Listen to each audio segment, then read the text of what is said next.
Alright folks, welcome back to the Don's channel. I am the Don Father and I'm about to now show you some stuff that I had in the army. The regiment I served with was the 1st Battalion, the Black Watch Royal Highland Regiment, which later amalgamated into one of 5 battalions within the Royal Regiment of Scotland, and them being the 3rd Battalion of it. So I'll quickly just show you medals. Actually, these are the little miniatures you get if you put them on your mess dress, but you can also wear them as well if you're going to like a Remembrance Day parade. I like to wear them for that, just the small ones. I don't actually have my issued medals that I got when I served mounted, so I don't wear them actually on my suit. I just wear these. These are little miniatures. The green and purple one you see is the General Service Medal, and it has the Northern Ireland bar. The Northern Ireland was an operational tour for the British Army, for the British military, and of course you can see the Queen on it. And this one here, a lot of people might recognise it. That was the Iraq Medal, where I served in Iraq in 2004. So I'll show you the original medals. They're not actually out of their pack. That's the ribbon for it. Same colour as the miniature. Inside the box it's got my name, Iraq Medal, number, Private Don, Black Watch. There, a little piece of paper. Just telling you how not to clean. Do not clean with Brasso or abrasive cleaner. And it actually needs clean. Look at it, it's actually discoloured, but anyway, I need to clean that. The Iraq bit on the back, and the Queen's head there on the front, and underneath again just with service number, rank, initial and name, and regiment, Black Watch. That's that medal. Put that in there again. It definitely needs cleaned. It was actually issued to me with a little bit of discolouring on it. It was never in the pack. Okay, so likewise again, the ribbon I haven't got out. The authenticity there registered to me. Northern Ireland bar, the Queen's head, and for campaign service there on the back. Rank, number, rank, initial, name, and regiment, all the same there on the bottom, but you probably won't be able to see. And this one is actually in the medal box. That there is actually because I'm a badge sniper within the for the Black Watch. I was a badge sniper, so that was supposed to be put on your uniform, number 2 dress. But I kept the badge because I like it, so I've kept that. Okay, then onto the kilts, which I won't be wearing. Reason being, they don't fit. So a little bit about them. This one was originally government number 1 tartan, which was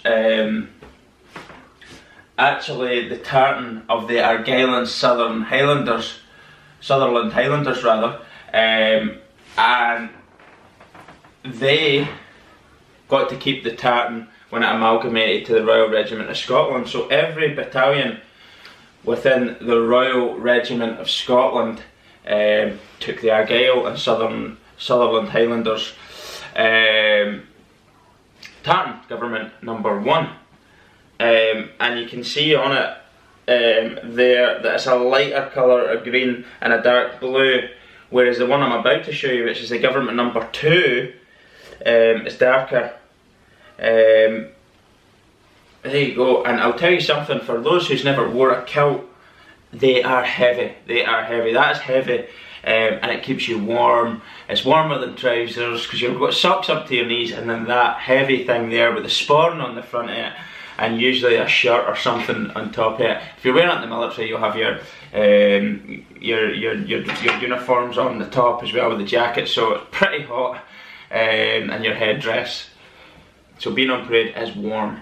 But that's the Royal Regiment of Scotland tartan, which was originally the Argyll and Sutherland Highlanders tartan. And this one was my kilt. Had it in Iraq with me, had it It's actually got a bit of fluff on it because I just took it out of the wardrobe, and you know what dust is like, it gathers in the wardrobe. But this is my favourite. It looks dark, doesn't it? The black, that's where the name the Black Watch comes from. The really dark kilt. It looks black, it's not. It is just darker colours of the government number 1. This is government number 2 tartan. I just want to point out one thing, if I can find it. It's usually got the military stamp on it. You don't really see it there. It won't matter, but anyway, there's at the back. It needs cleaned, dusty, marks on it, so I need to get that washed up and cleaned. But again, very, very heavy, and it would not fit me. But that was the Black Watch, the 1st Battalion, the Black Watch, Royal Highland Regiment tartan, government number 1 tartan, and I absolutely love it. It's my favourite of the 2 because it was the original one of the 2, and it was the Black Watch's one. So going swiftly on then to the t-shirts. We got these t-shirts. I went down to the Falkland Islands, sorry.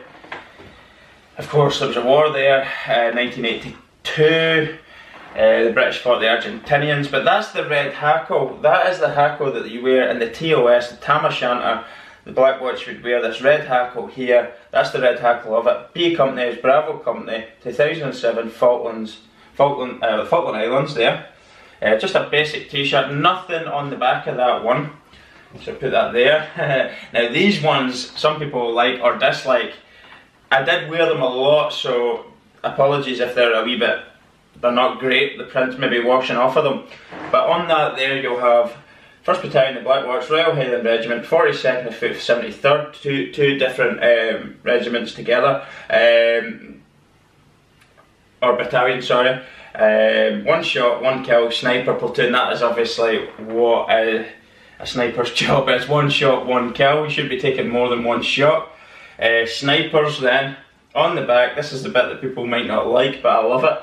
Snipers, our business is war, our product is death, with a skull that's been shot and obviously fractured there, and the sniper logo there with the crisscrossed sniper rifles and the S above it, which I showed you in the badge. So that's that in the black. I won't open up the green one. I've got 2 of them, one's black, one's green, exactly the same t-shirt. But yeah, so that's the green one. Wore an awful lot. This one is the one that is actually quite important, because I'll show you this one went on operational tour to Iraq in 2004, okay? Just get a wee drink here, sorry. In Iraq in 2004, around about the April time or March time, but near the end of the year there was an offensive going on in Fallujah, where the Americans were raiding a lot of places and trying to capture the baddies. In and around Fallujah, insurgents there, and we actually got t-shirts made because we were no longer under British command and control. We were actually under American command and control, the only time that happened, and it was an American operation, so no longer British, an American one. And it was the same company. This was Bravo Company I was with in Iraq. The Black Watch, Op Bracken, that was the name of the op. It was Op Bracken, the Fallujah one, 2004. But this is the bit you'll like. We got these because Americans needed more help in order to block the roads out of Fallujah. So that was their main job, stop anybody getting out of Fallujah so they could get them. And it's just the old picture of Uncle Sam with George W. Bush's head. I don't know if it's clear, it's probably quite faded now. George W. Bush's face and Uncle Sam's image. My country needs you. Basically, America needs extra people. My country needs you. We were helping the Americans, which was pretty cool. So I got to rub shoulders with a couple of good guys over there at that operation as well, and indeed other parts of Iraq, to be fair. But that was probably the most significant one in terms of American work, because we were under American command there. One thing I want to say is, we should probably have got a different medal for that, but Britain, Ministry of Defence, the British government, would not give us a medal for that operation, which was separate from the British. So, start a campaign and get us a medal from the Americans for Op Bracken. I want a medal for that bit of the tour, because it was different. An American medal, please. Let's make it happen for Op Bracken 2004. Come on, Americans, get me my medal. But anyway, it was Op Bracken, as I said, American one. This one, I'm not going to open up because it's just the badge. Byron Heights, right, this was in the Falklands. Little penguin there, lots of wild penguins just knocking about there, just randomly. But the Falklands, such a barren place. Wind is serious, the most windiest place I've ever experienced in my life. You get serious windburn there. But Byron Heights was away up this, I'm not joking, it was loose rock getting up there, but the RAF had like a little base up there. Couldn't even call it a camp, a couple of huts put on top of this rocky as anything, loose rock mountain. Byron Heights it was called, but it was brilliant. Lots of celebrities over there, UK celebrities had visited it in order to like give the troops a little bit of entertainment, if you like. But it had nothing up there, but it was brilliant. You got to have some drink with the Royal Air Force people who made us really welcome. But we stopped there for a couple of days, but we also bought a t-shirt to remember it by, so really enjoyed that part of the Falklands tour. This is Iraq again, Optelic, not Op Bracken. Optelic was the British one. Optelic 2004, the Black Watch, a little bulldog with the Black Watch TOS, the Tam O'Shanter, with the red hackle. 7th platoon, that was my platoon, and of course my name's on the sleeve. But this bit, you have to, it was a private joke at the time within the platoon. 7th platoon, rent a jock. Private soldiers in the Black Watch are known as jocks. And pretty much everything that was happening, any like sort of operation that was going on at the time, they were taking soldiers from our platoon. Come and do this, come and help us here, come and help us there. We never really got to do anything as a platoon. For loads of that tour, we were getting rented out, if you like, rent a jock to go and help you on your tour somewhere else. But yeah, that was what the joke was. So that was just wee t-shirts made out. I got 2 of them. This was my actual, I came across this as well, but anyway, combat shirt. They're old ones now, of course they've got new ones, far better ones. Badge there, and the Royal Regiment of Scotland's badge, which is a lion rampant and a Scotland flag there. And it actually does still fit, surprisingly still fits. So that was the Royal Regiment of Scotland's badge. I'll fold that properly later, just kind of put it there like that. The trousers in, and just a basic maroon jumper with the Black Watch badge with the battalion motto there. And because it's obviously embroidered, it might not be fantastically done, but Nemo Me and Puny Lassie set. Obviously the Marines, you have Semper Fidelis or Semper Fi, which is shortened to, which is of course Latin for always faithful. Well, this one, the crown there, the Egypt, for their part that they played in the Egypt conflict, thistles around here, but the Nemo Me and Puny Lassie sit bit is translated from Latin to "No one provokes me with impunity." You'll also see that motto at Edinburgh Castle, Scottish military motto. I think the Scots Guards might have it as well, but it was the motto of the Black Watch. No one provokes me with impunity. Basically, if you're going to provoke me, I'm going to knock you out. And that is about the height of it. That's the long and the short of it. Don't get in my face, don't annoy me, don't try and start a row, because I will knock you out. And that's about it. So that's just a couple of things that I came across. I haven't got my TOS from it. I did show it on an older video one time, so I'll have to dig that out. I'm not sure where I've actually placed that, because we're moving stuff around. I've possibly put it somewhere, you know, that safe place that you can't remember, that place. But yeah, that's just a couple of things I got out of the loft there. And of course I never had my kilts in the loft, but they need washed, get them freshened up a bit. But let me tell you something, I'll just dig this one back over. This is really, really sad. I don't know how true this is, but obviously these kilts here, issued to every soldier within the 1st Battalion, the Black Watch. Now obviously, they'll have been on operational tours. Well, that was in Northern Ireland, it's been in Iraq with me. It wouldn't have been in the Falklands, but it's all around the place with me, right? So that is your own personal kilt, and it means a lot. The history of the tartan, the history, obviously tartans, people are quite proud of tartans in Scotland. Kith and kin, your clan name, etc. You're very, very proud of these things. But the tartan is very, very, a really important thing to people within the regiments in Scotland. But they were looking us to give them back. I kept mine, and I probably got billed for it when I was leaving, which I didn't care about, because they were actually just going to take them in, which it was no longer a tartan for the British Army anymore, obviously going to government number 1. They were just going to stockpile them all, take them all back in, and I heard they were just going to burn them, which is insane. For something like that, with that much history, that means that much, and of course seen battlefields in foreign places across the world. Some people obviously get, and I don't know how many operational tours, maybe Afghanistan, Iraq, Kosovo, Bosnia, maybe did like NATO tours in Cyprus, etc. Had their kilt with them, and when you're leaving, you're supposed to, like, Afghanistan would have actually been after that tartan, rather.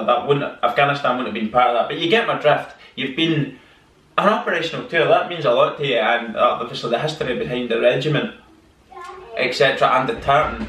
They were just going. Okay, just open it. 1 second. You're not going to just going to give up your kilt here, go in there and then burn it. Value of something like that. Now, bearing in mind they're no longer issued from you cannot get them issued anymore. You can get ones like it. You can get tartan like it in a civilian high street shop or a tailor, a Highland kilt shop. But you will not get a British Army issue one like that anymore. They are gone. You don't get them. The only ones that are left are the ones that were kept. And as I said, the sad thing is the ones that were handed back from soldiers leaving the regiment, I heard were going to be getting burnt, which just blew me away. I was like, no danger is that happening. I'm keeping mine and I'll get billed for it. But put a price on it. I don't know what it's worth. I wouldn't sell it anyway, but I would be guessing thousands of pounds that would be worth now, considering they've no longer been in circulation. You can't get them issued from 2007, so you're talking about 14 years now that they've not been getting made or for military purposes anymore, and a military issue one. So as I said, the more the years go on, the more the valuation of the kilts go up, but it's sentimental, isn't it? You don't want to sell these things. I'll hand it on to the children and they can do what they want with it, but they'll get the medals and stuff like that there, and all the other wee things. T-shirts are t-shirts. I just wanted to show them. They're not massively important, but I just wanted to share some of. Every t-shirt has a little bit of a story based on where I've been based, etc. But yeah, so there you go. I did have more over the years, but I've maybe not kept them, or they've washed out and I've bent them. But you know, your time in the army, you do an awful lot of stuff in such a short period of time. Experiences that you gain, life experiences that you gain, and things that you do that civilians just simply won't. But some good times, really, really good times. I'm glad to have left, because if I never left, I wouldn't have got married. Wouldn't have had my children, so I can't have any regrets on that. But when I see stuff happening, you sometimes wish I was there. I wish I could go and be deployed again, whether it be Afghanistan or wherever it might be, because the soldier never leaves you like that, if you know what I mean. But yeah, don't look back with any regrets. Proud of my service, loved the regiment, even though there was times that I didn't like it because they were quite anal. It's all part of the experience, isn't it? And that's just it. So thanks very much for watching. If you've endured that whole video, I really do appreciate it. I know there was people that said, oh, I really want to see that stuff. I will try and dig out the TOS, the Tam O'Shanter again, which is a Black Watch Tam O'Shanter, which then went on to be changed, modified slightly to the Royal Regiment of Scotland one, and I can talk about that as well. One thing I don't have, which I gave back, and I'm raging that I gave it back, was the battle bonnet, the blue battle bonnet, which was the number 2 dress, or number 1 dress rather. of the Black Watch. It was a blue one with a red Touré, a red Touré here and just your red hackle, but it was minted looking and it was unique because a lot of the Scottish regiments didn't have that. They just had the old Glengarry, which I can also show you. I've got one of them. I got it issued, but I never ever had it the right way because I left before it ever got done in 2008. So anyway, thanks very much for watching. Hope you enjoyed the little bits of stuff that we got from my time of service. Of course, I could sit here for hours talking about stories and some banter and things we got up to and your operational tours, etc. But I simply don't have the battery life on my camera. I probably don't have the time either because I'll have to do school runs, etc. But thanks very much for watching and I'll see you all soon. Goodbye.